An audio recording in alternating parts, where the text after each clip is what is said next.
Hello guys! Welcome for another video. So for today's ganap, nakikita nyo na pauwi na kami galing sa aming karinderya. Ito nga pala yung school na aming pinagtitindahan. Pauwi na kami dahil half day na naman daw po yung mga bata, kaya ang mga person ay uwi na naman.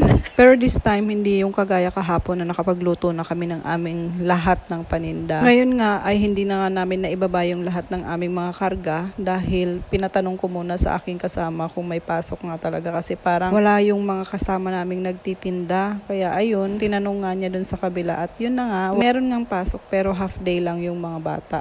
Pag half day kasi yung mga bata, hindi na sila kumakain, kundi dumidiretso na silang umuwi sa kanilang mga tahanan. Kagaya nga ng sinabi ko, hindi kagaya kahapon na nakaluto na kami ng aming lahat ng paninda. So ngayon, ang naluto ko lang is itong chicken curry at ito na lang yung gagawan ko ng paraan kung paano ko mabebenta kasi sayang naman. Kailangang maibalik yung puhunan na ginastos ko dito. Pagkadating nga namin dito sa bahay, dali-dali ko nang sinupot-supot yung mga chicken curry para maibenta ko na at mabalik yung aming puhunan. Yung iba nga ay may-ari na pero yung iba wala pa, kaya magchat-chat ulit ako sa aking mga kakilala kung sino yung may gustong umorder ng kanilang pang-ulam ngayon.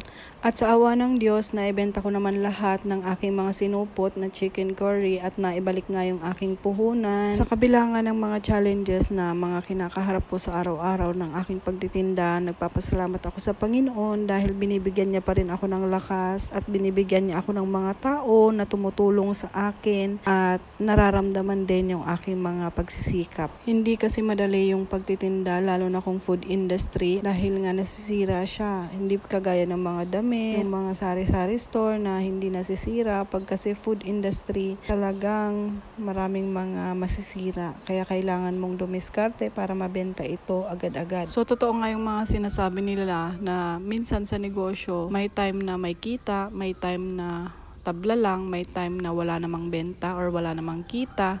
Kaya dapat nagiging matalino tayo. Matalino sa paanong paraan? Sa paraan na kung maraming benta, dapat nagtatabi ng paunti-unti. Para pag dumating yung time na walang benta or yung kagaya ng ganitong sitwasyon, meron pa rin makukuha na panggasto sa loob ng tahanan. Kung baga makakasurvive pa rin ang pamilya kahit na hindi tayo nakabenta. Ganun po. Na hindi nababawasan yung puhunan para sa negosyo, para nagpapatuloy pa rin yung negosyo. Kasi pag nabawasan or nakakuha tayo sa ating mga puhunan, kukunti yung ating negosyo at may tendency na mag-stop yung ating negosyo pag wala na yung puhunan.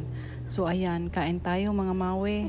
So salamat po sa inyong 3 minuto na panonood sa aking video. Sana po ay may natutunan po tayong lahat. Thank you po and God bless. See you on my next one. Bye-bye!